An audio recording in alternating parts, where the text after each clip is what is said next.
Hey guys,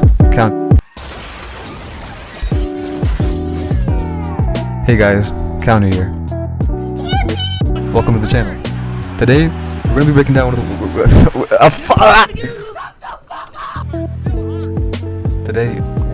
a style unattainable by many and rare among most.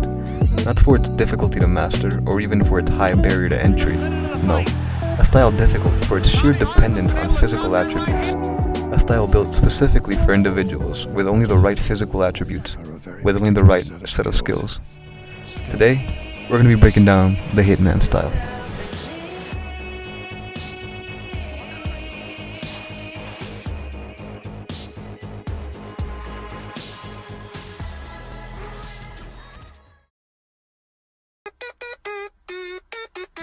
Hey guys, Counter here, back with another violence breakdown. So, what is the Hitman style? Well, the Hitman style is one that could be classified as a modified version of the basic outboxing style.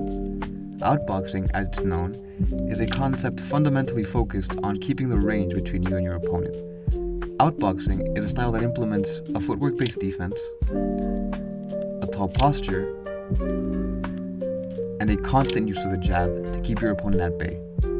This style is primarily focused on preventing you from getting into heavy uppercut and hook exchanges, which means it's the most boring one by far. What? So now y'all booing me? Man, fuck y'all too then, lame ass.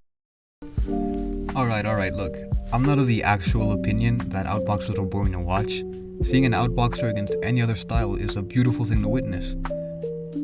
However, the point still is that some of the most boring fights you'll have ever seen are in fact outboxer versus outboxer. However, some of my favorite fighters do still happen to be outboxers. Shakur Stevenson, Muhammad Ali, and even Floyd Mayweather to a lesser extent. But the Hitman style is far different from an outboxing style. I mean, a name that cool can't be used for something that simple. And you, my friend, are in the right.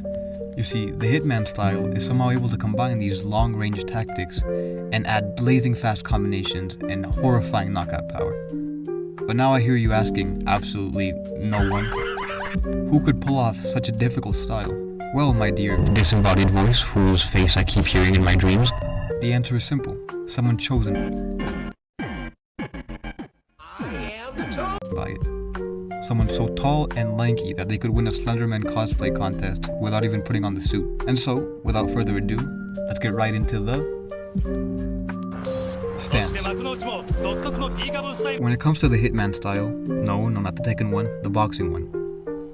When it comes to this stance, it's specifically tailored to maximize your reach using a tall and narrow stance. A parallel opposite to the short, wide stance of the peekaboo style. This is why I see these two styles as a yin and yang to each other. In this clip, you can observe both these men are roughly the same height. However, one is using a tall, narrow stance to maintain the range, and the other using a low, wide stance to try and close the range. Now, for the most defining characteristic about the style, and the part that makes it both infamous and identifiable, is the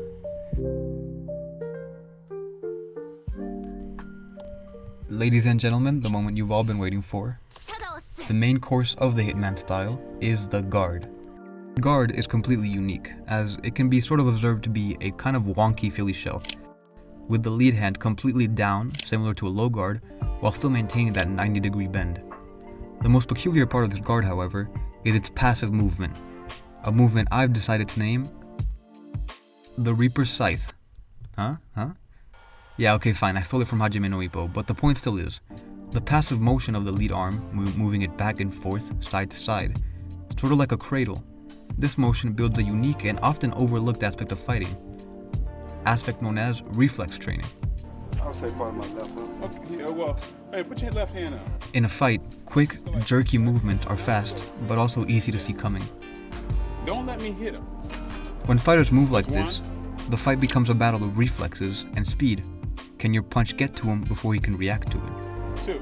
Okay, now here's the third. The constant motion of your lead hand, moving it from side to side, akin to a sort of a cradle. By doing this constant motion, you hypnotize the opponent, familiarizing them with the motion of your lead hand. So when you throw the punch, it's slower for them to react. What punch, you ask? Well, it's simple. the main ability of the Hitman style. To Overwatch's Tracer, it's the blink. To Curry, it's the three-pointer. To Diddy's Party, it was sticking balls everywhere, son. Word is more. And to the Hitman style, it's the flicker jab. The flicker jab is the fastest punch available to a human being and all other three-dimensional creatures. The flicker is purely focused on speed above all else, snapping the elbow. This punch is so fast it flickers in and out of your opponent's view. This punch, while not as powerful as a traditional jab, is so fast that instead of bruises, it leaves welts and whip marks from its sheer speed. This fact is amplified even further by the nature of the Hitman guard. As the lead hand is so low, it functions similar to an up jab, meaning it comes from below. Being that it comes from below the opponent's vision, it makes it very hard to react to. This is made even worse, or better depending on the side of the glove you're on, by the speed of the flicker jab and the hypnotizing motion of the swing. All of these traits put together gives the formula for a devastating punch that's fast, direct, and unseen. Truly, the definition of a hitman. Lead hand nightmare. A hitman should have many varied ways of disposing of a target, and the Hitman style is no different. The never-ending movement of that lead hand results in an unapproachable defense by sheer offense. Once the jab has been established, it then allows you to swing that scythe the way you were meant to, unleashing a devastating left hook, capitalizing on the frustration of your opponent. Reacting to a fast enough flicker is almost impossible, but predicting it is easier. This is because when your opponent has a powerful weapon, their usage of it is predictable. Moonsu, or something. I'm pretty sure someone said it, I don't know. Because of this, many of your opponents will attempt to slip or parry the jab preemptively, which is when you push your weight to the front leg and let loose a devastating hook. The fear of not knowing whether the flicker or the scythe will come next causes your opponent to shell up like a shy turtle, and that's when you unleash the liver shot to finish the fight. This trifecta of lead hand links is what signals a master of this style, a true hitman. All these points and intricacies show you just how complex the sport of punching someone can be. And we've only talked about the left hand. Now it's time to talk about the right hand. The right hand is where the money is made. Not only is it used sparingly by the hitman, making it hard to plan for, but also the augmented range of the stance makes it possible to surprise your opponent by hitting them from a distance where they believe to be safe. Opponents trying to pull the street fight special of leaning back will most likely be caught off guard by the sheer amount of torque and range you're capable of producing. When the opponents begin to bend down or duck, the constant chin-level right hand makes it easy to convert into a looping overhand, which I would call the fatal punch of this style. My source? With a source. My source is that I made it the fuck up. Actually, no, Thomas Hearns. And maybe also Mashiba a little bit.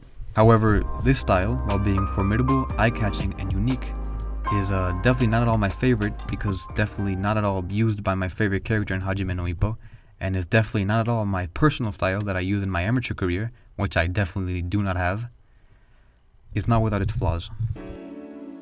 The main flaw behind this style is its cousin, the Philly Shell's, most notable quality, and that is its defense. This style struggles incredibly with head movement and blocking. Its tall, narrow stance that makes gliding across the ring so easy is also what makes the Hitman style so reliant on gliding across the ring in the first place. Its tall, narrow stance makes head movement incredibly difficult. A good fighter will rarely be overcome with straightforward pressure, but if there's no alley to duck into, the Hitman is in for a world of trouble. Still, there aren't many styles so perfectly tailored for a fighter. Floating, flickering, and finishing, a nightmare in the ring. A trained killer you'll meet when you hear the Reaper swing.